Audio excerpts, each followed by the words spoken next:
Halo teman-teman, kembali lagi di Ruang Ngobrol. Aduh, kali ini kita akan nge-review salah satu komik favoritku yang favoritku juga sekarang. Sebenarnya aku pengen Mas Bagas baca ini. Ya, karena ini adalah komikusnya Kamen Rider Spirits. Betul. Tapi Mas Bagas menolak. Kenapa coba? Karena seinen. Aku nggak seneng cowboy. Oh. Ya karena ini komiknya adalah settingnya cowboy. Native American ya. Native American. Indian. Ya, kita harus politically correct. Jadi nyebutnya Native American. Enggak, karena di sini nyebutnya Indian. Nah, ya nanti tujuannya itu gitu maksudnya. Kok ini gimana sih? Karena nggak briefing dulu. Iya. Komik ini terbit di medio 2000-an awal sampai kemudian aku kalau nggak salah tamatnya di 2008-2009. Lama sekali ya? Cukup lama. Sempet di volume-volume akhir tuh terbitnya cukup lama. 19 volume tamat, jadi compact. Ya. Compact sekali. Full aksi. Dan full drama. Full aksi dan full drama. Yang mana? Dan juga full pengetahuan sejarah. Benar. Detailing research itu adalah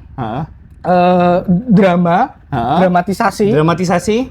Detailing research itu adalah signaturnya Kenichi Muraida, pemikusnya. Di Kamen Rider Spirits, dia bisa mengembangkan lore dari cuma satu film menjadi sekitar 60 volume. Iya, karena ya kamu pernah nunjukin komiknya banyak sekali kan. Ya. Nah, di sini juga dia tuh ngeriset Indiannya itu benar sampai ada karakter-karakter Indian asli. Iya. Premisnya gimana premisnya? Jadi ini yang baru baca ini. Aku baru baca. Kamu by the way kamu kapan terakhir baca ini? Udah lama banget. Tapi aku masih banyak ingat. Aku masih ingat banyak hal. Karena saking membekasnya ini komik aku. Jadi ini premisnya itu sesuai dengan judul yang ada di cover. Judulnya itu adalah Red. Ini mengisahkan soal seorang kalau aku nyebutnya ke pembaca karena berusaha politically correct. Adalah seorang Native American yang punya misi. Lolos dari pembantaian. Misinya dia itu adalah membalaskan dendam sukunya yang dibantai oleh pasukan orang kulit putih yang disebut dengan Blue Squad. Peleton biru. Peleton Blue. Premisnya itu. Jadi tujuannya dia itu adalah balas dendam. Nah, kemudian warna ini menjadi elemen krusial nanti. Yes, betul. Dan walaupun sebenarnya dari awal ini terkesan sederhana banget ya premisnya, cuma balas dendam, dan di awal tuh ya memang full aksi, full kekerasan, terdengar sederhana. Tapi seiring konflik berjalan, kompleksitasnya itu juga nambah terus, dan itu pelan banget dan organik banget. Kayak kita jadi twistnya itu dibuka satu demi satu kayak karena ini adalah komik Jepang, maka aku merasa Kenichi Muraida Sensei membuat keputusan sadar untuk melibatkan orang Jepang di sini. Iya. Yang mana Iero. Yang kemudian namanya lama-lama kesebutnya jadi Yellow. Iero. Maksudnya itu kan Iero. Iya. Kalau di orang Amerika nyebutnya kan Yellow. Bisa keplesetnya jadi Yellow. Iya, karena menyebutnya kan karena orang-orang Asia yang menjadi tenaga kerja migran di Amerika di zaman segitu kan panggilnya orang kulit kuning. Dan Red, yang mungkin sekilas kayak Red ini stereotip banget sih, mentang-mentang Native American, mentang-mentang Indian, kok dia disebut Red? Kan kesannya stereotip banget. Ternyata emang nanti ada twistnya luar biasa. Nah, pelan komik ini membawa kita, dan itu gore-nya minta ampun ya, by the way. Iya, gore-nya minta ampun. Nah, tadi sampai gore ya. Gore-nya itu bukan main. Di setiap volume ada gore. Hampir di setiap volume. Coba lihat ini. Ini adegan kuda. Iya. Terus kemudian dia anggota badan literally berterbangan sih di komik ini. Kayak gini, cepros. Yang di ending gila, artistiknya luar biasa. Dia tuh. Aku yang paling seram tuh ini. Volume 2. Tangannya patah karena senjata. Karena recoil. Ini tuh penggemar senjata akan senang karena banyak sekali senjata, trivia senjata yang dikumpulkan di sini. Iya. Ini karakter pakai senjata ini, Dia ngasih apa ya? Ngasih perhatian lebih pada senjata. Iya, memang well research sekali. Terus secara sejarah juga oke.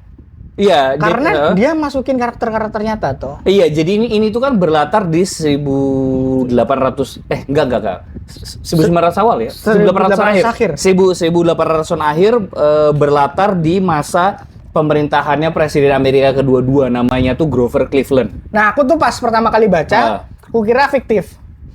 Beneran? Ternyata beneran. Aku kira fiktif, ternyata beneran. Karakternya ada. Karakternya ada. Dan sebelum review kita sempat bandingin dengan aslinya, mirip. Iya. Dan ternyata dari kalau ngomongin riset sejarahnya, dari latar belakang sejarah komik ini tuh juga memang ada kejadiannya di Amerika di tahun-tahun segitu pasca Civil War yang pembantaian terhadap mereka juga selain dan mungkin juga dalam rangka pembangunan Amerika, mereka itu kan mengorbankan banyak orang, termasuknya adalah suku-suku Indian. Nah, tadi kan aku sempat di awal nyebutnya Native American, tapi akhirnya kita nyebut Indian. Kenapa penyebutannya kemudian mendadak kayak politically incorrect loh bahasa kayak zaman sekarang? Karena di komik ini tuh betul-betul memang menampilkan rasisme yang terjadi di era tersebut. Iya. Dan itu dikasih warning di depannya kan sama autornya. Jadi kalau baca ini kemudian ada rasisme, tolong dipahami bahwa inilah fakta yang terjadi. Iya, yang terjadi di zaman itu. Dan kenapa kami bilang tadi itu ternyata skalanya meningkat dikit-dikit. Awalnya itu hanya Indian, pelan-pelan naik-naik. Oh, ternyata suku lain. Ternyata orang Asia. Iya. Orang Asia juga dimarginalkan. Naik-naik. Oh, ternyata orang kulit hitam. Betul. Orang kulit hitam juga dapat lebih naik dikit lagi. Ternyata ada 9 waria. Elemen queer yang ngeri sih. Ya, queer gila. Tapi bagus banget. Gila banget, anjir tau itu. Jadi termasuk wanita, bagaimana wanita dijadikan objek di sini tuh gila. Aku tuh wow. Wow. Iya, layer kita kita ngomongin karakter sama cerita dulu kali ya. Jadi layer-layernya di sini itu tuh memang bagus kayak gitu, memang berlayar, memang kompleks. Kita tuh nggak cuma mempelajari karakter istilahnya sifat-sifat dari karakter yang ada, tapi juga kemudian latar-latar masyarakat yang ada di tahun-tahun segitu gitu. Kenapa kemudian dijelaskan juga kenapa kemudian di sini tuh punya karakter orang dari Cina. Ya karena memang banyak orang dari Cina didatangkan ke Amerika dulu buat jadi tenaga kerja kasar. Ternyata juga ada orang Jepang yang menjadi karakter utama, yang punya posisi cukup sentral banget, yang kabur komik ini dari Jepang dengan latar historis Jepang itu sendiri, ya kan? Dan masuk akal. Terus ada orang Jepang juga yang Ronin yang apa? Kalau nggak salah Ronin Kristen apa ya? Kristen atau Katolik? Aku lupa Kristen atau Katolik. Pokoknya dia udah pindah, dia sudah pindah agama. Dia sangat taat, tapi itu malah disorot. Kamu bener nggak sih? Iya. Kamu bener nggak sih? Siapa Tuhanmu? Basically ada mempertanyakan keagamaan kayak Blue ini kan karakter utama antagonis ini kan disimbolkan sebagai Tuhan buat Platonnya kan? Iya. Dia salah satu perwakilan dari orang kulit putih yang digambarkan di sini. Walaupun kemudian twist karakter Blue ini nggak main-main. Nggak main-main twistnya. Kita akan susah untuk menceritakannya tanpa spoiler ya kekerenannya. Tapi yang jelas semua elemen-elemen itu tuh memberikan pengetahuan baru, sudut pandang baru. Yang menurutku cukup komprehensif. Iya, dan itu sih sudut pandang yang komprehensif ini tuh nggak cuma sekedar ngasih pengayaan cerita. Dia tuh juga ngasih kedalaman terhadap konflik dan bahkan action. Action itu sendiri. Jadi di sini tuh actionnya ya kalau sudah biasa baca komik cowboy, main game cowboy, nonton film cowboy, ya aksinya kita sudah tahu lah ya. Seperti apa. Tapi seiring karakternya itu ceritanya progres, seiring karakternya berkembang, pertempuran itu juga dipengaruhi sama karakter-karakter mereka yang sedang berkembang. Iya, dan sama itu sih satu lagi kalau soal actionnya, Riz. Tiap pertempuran di sini itu tuh punya medan yang beda-beda. Iya. Nah, jadi kayak main RPG, kayak petualangan beneran, kayak game. Jadi kombinasi medan, moral, karakter sama action itu tuh betul ngasih pengalaman yang unik dan beda-beda di setiap pertarungannya. Tiap pindah tempat, ada satu yang memorable banget itu adalah pertarungan di atas kapal. Itu memorable itu gila, banget. itu gila banget itu. Mereka menggunakan kapal itu sebagai alat Dan juga ya kan kayak game platforming kan jadinya. Kayak ada batasannya. Ini salah satu pick manga sih, Red itu. Salah satu ya? Salah satu pick manga karena jarang sekali komik tuh yang bisa ngasih tekanan ke banyak aspek.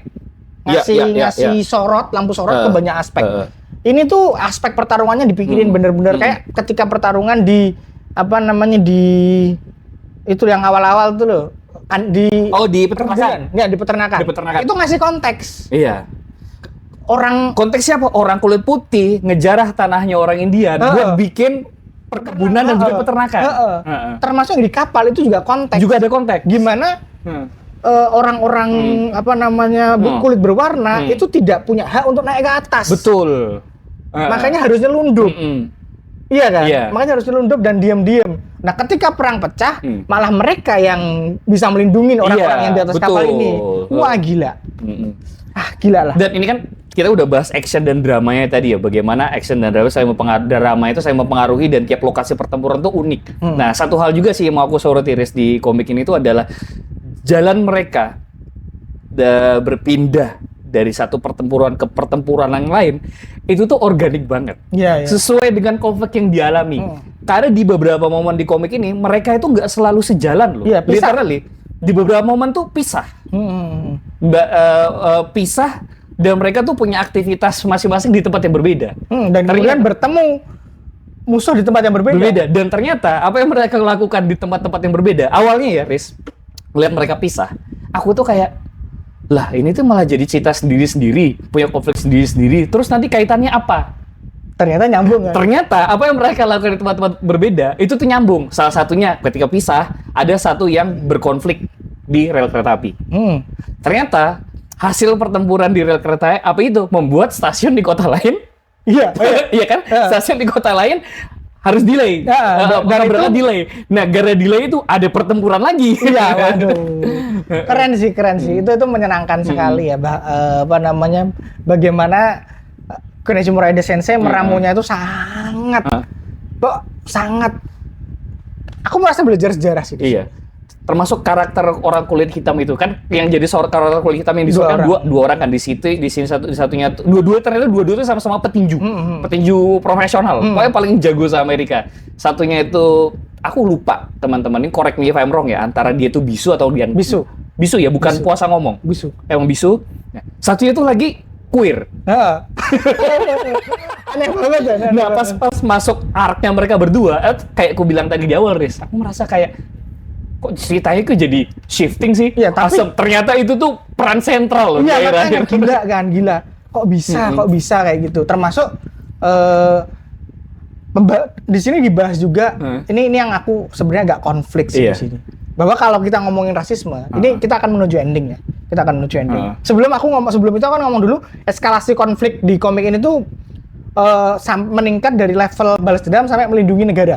Dan konflik balas dendam itu bergeser dari sekedar tembak-tembakan dan bunuh-bunuhan menjadi pertarungan psikologis. Karena kan ideologis sih. Dan akhirnya ideologis juga kan, karena Blue itu kan Blue lagi. Red itu kan punya list kan. Setelah dia seiring dia mencoret nama-nama yang ada di list, itu udah masuk ke tataran top tier. Top tier ini udah bukan perkara otot. Itu udah perkara psikologis, ideologis, mental juga. Buset. Ada yang paling serem itu gimana? Ada satu karakter tuh menjadikan tulang-tulangnya suku Wisha, suku Indian di sana tuh sebagai asbak. Sebagai itu, dan itu praktek yang nyata. Setelah aku googling tuh kayak gini tuh banyak loh dulu tuh. Iya, dan tuh orang kulit putih juga cukup percaya tahayul. Anehnya zaman segitu tuh mereka percaya bahwa organ-organ orang Indian itu kalau dijual harganya tinggi karena bisa dianggap bisa menyembuhkan. Iya, wah itu gila sih. Dan di sini dibahas. Nah, masuk ke topik terakhir ya, menuju terakhir. Nah, kita ngomongin rasisme, kita ngomongin balas dendam. Semua itu kalau ngomongin soal kerangka cerita pasti sepaket dengan pemberian maaf. Redemption. Nah, ada satu karakter sentral lain namanya Scarlet. Ini adalah Wisha terakhir, basically. Red itu kan Wisha terakhir. Iya. Yang dugaan awal itu adalah Red itu adalah suku Wisha terakhir. Yang lolos dari pembantaian. Dia masih kecil ketika masih lolos. Kecil. Ternyata remaja mungkin bisa dibilangnya. Enggak kecil. 11-an. 11 lah ya. 11 12. Ternyata ada bayi yang lahir di tumpukan mayat itu. Iya. Dan itu gila gambarinya. Aku stres sih baca adegan itu. Kemudian ada Peleton Blue yang tobat dan dia ngelihat bayi itu sebagai bentuk redemption-nya. Nah, itu bayi itu di bahasanya apa ya? Dibesarkan ya? Dibesarkan. Bukan dipelihara ya? Dibesarkan. Kalau Betul-betul dibesarkan. bukan, kalau dipelihara kan jadi politically incorrect toh. Iya, ini betul-betul dibesarkan selayaknya anak manusia dan bahkan dia tuh menariknya adalah si Scarlet itu dibesarkan dengan gaya hidup orang kulit putih. Benar. Nah, ketika Red ketemu Scarlet, gamang dia, stres. Ternyata aku bisa ngelanjutin hidup. Iya kan? Iya. Ternyata aku bisa ngelanjutin karena aku bukan satu-satunya. Dia kan selama ini merasa hidupku hanya untuk balas dendam. Karena aku karena darahku udah putus. Iya. Ternyata masih ada Scarlet. Nah, di situ kemudian pergolakannya tuh luar biasa dan Scarlet ini yang jadi kunci dikejar Blue, dikejar dilindungi sama agen presiden dan lain sebagainya. Yang mana kemudian ketika Red tahu siapa yang besarin Scarlet ada Peleton Blue, ini harus dibunuh nggak ya? Iya. Ini harus dibunuh nggak ya? Dan ada karakter-karakter dari Peleton Blue yang udah tobat, tapi pada akhirnya Red memutuskan untuk kamu tetap harus mati. Iya, jadi ada anggota orang kulit putih anggota Peleton Blue yang kerja sama si Red. Karena Red memaksa. Kalau kamu nggak ikut aku bunuh sekarang. Mereka yang dipaksa itu juga karena punya rasa bersalah, mau bekerja sama, walaupun di akhir mereka tahu akan dibunuh. Jadi ada gimana konflik-konflik bahwa orang itu berubah loh. Iya. Bahwa orang itu berubah. Ada yang gimana mencoba menyembunyikan diri, lalu kemudian akhirnya kalah dengan rasa bersalah dan melindungi Red, dan kemudian dimaafkan tapi tetap mati. Karena realitanya emang gitu. Iya. Tidak seindah dunia. Memang. Kalau ini film Kamen Rider di film anak-anak maksudnya. Iya. Diampuni itu. Yang Owen itu loh. Si Owen tuh. Aduh, itu tragis banget sih. Tragis itu. banget. Laki-lakimu harus mati demi laki-lakiku. Iya. Wah, anjir, gila itu. Buset lah, Red itu mind blowing banget. Iya. Pokoknya sih, nggak ada bolong sama sekali sih. Nggak ada bolong, semua rapat Red banget. ini salah satu di antara beberapa sekian sedikit komik yang kita nyaris nggak bisa mencari kelemahannya. Nggak bisa. Rapat, ketutup semua sih. Kalaupun bisa pun dicari pikinya, dia komik ini nggak cocok untuk orang-orang yang nggak suka sama kekerasan. Iya. Karena muatan kekerasannya luar biasa. Kekerasan itu nggak cuma secara fisik, verbal, kekerasan mental itu juga berasa. Buset, ini komik gila. Jadi, mohon maaf ya, orang tuh bilang seinen itu diawali dengan monster. Enggak sih. Kalau kamu pengen baca seinen yang bener-bener seinen sini. Iya, dan kalau suka shonen juga, suka tembak-tembak, suka action juga, aku pikir enjoy sih. Enjoy sih. Baca beberapa kali tuh aku merasa beruntung aku baca ini tuh dengan periode yang lama ya. Jadi dari SMA sampai kemudian menginjak bangku perkuliahan. Jadi pola pikirku tuh udah berubah. Nah, jadi ketika baca ini aku datang awalnya itu datang untuk tembak-tembakan. Iya. Untuk aksi, aku berakhir dengan kontemplasi. Iya, betul. Itu jadi judul thumbnail kita itu. Jangan. Nggak, Indianya nggak kelihatan tuh nanti. Tapi boleh lah. Iya. Oke, itu sama aja. Satu lagi sih, Riz. Ini kan intens banget ya. Dari segi drama, pengkarakterisasian, dan juga konflik. Nah, menariknya lagi buatku teman-teman komik ini, dia itu memberikan jeda-jeda flashback yang nggak cuma membuat kita mengenal karakter lebih dalam, tapi itu juga menambah pengetahuan. Misalnya, jeda flashback Iroh kabur dari Jepang. Jeda flashback gimana Red itu dirawat oleh suku lain. Flashbacknya Angie juga. Flashbacknya Grey. Pendek sih, Grey yang panjang. Flashback Presiden Amerika yang menjabat di film ini itu tuh juga lumayan. Jadi kayak ngasih flashback itu jadi kayak pelajaran sejarah yang tidak diinterrupt sama action. Dia memang aja full flashback dan drama aja. Bagus banget. Kayak menyenangkan banget sih. Iroh itu yang bikin aku suka sama sniper. Iya sih. Keren banget soalnya. Keren. Dia sniper, dia tuh MVP hampir di setiap loh. Dia pakai haki observation gitu. Iya, ya kan buta ya. Haki sebelum Sebelum apa? before it's school. Apa haki apa namanya? Observation Apa? Harusoku. Bukan. Ya itu loh, observation haki. Buso. Kenbon Shoku haki. Kenbon haki before it's school. Iya, before it's school. Gila lah itu tuh. Kalian harus baca sih. Nah, teman-teman di Jogja yang pengen baca ini bisa baca di Kuratoru. Di Kurator datang aja Kuratoru, markas kami di sini. Kami menyediakan untuk membaca ini dengan 20.000 saja. 20.000 saja kalian Ini sekali duduk bisa kok. 24 jam sekali duduk. Dua sesi rampung sih ini kan. Capek ya, ya. Tapi capek luar dalam, bukan cuma capek fisik, kalau ini baca ini mental terkuras. Iya memang. Oke, thank you. Sampai ketemu lagi di konten Ruang Ngobrol selanjutnya. Bye.